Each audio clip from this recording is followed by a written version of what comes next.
ಇವತ್ತು Alto painting ನಡೀತಾ ಇದೆ. ಮಾರುತಿ ಗಾಡಿ ನೋಡಿ.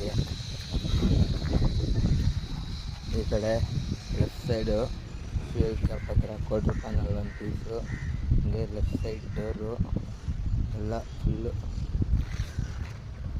ರಸ್ಟಿಂಗ್ ಆಗಿಬಿಟ್ಟಿದೆ. ಇದನ್ನೆಲ್ಲ ತೆಗ್ದು ರಿಮೂವ್ ಮಾಡಿ ವೆಲ್ಡಿಂಗ್ ಎಲ್ಲ ಮಾಡಿ ಪೇಂಟ್ ಮಾಡ್ತಾರೆ. ಸೊ ವಿಡಿಯೋ ಫುಲ್ಲು ಅಪ್ಲೋಡ್ ಮಾಡ್ತೀನಿ. ಸೊ ನೋಡಿ ಹೇಗಿದೆ ಅಂತ, ಫಿನಿಶಿಂಗ್ ಎಲ್ಲ ಬರುತ್ತೆ.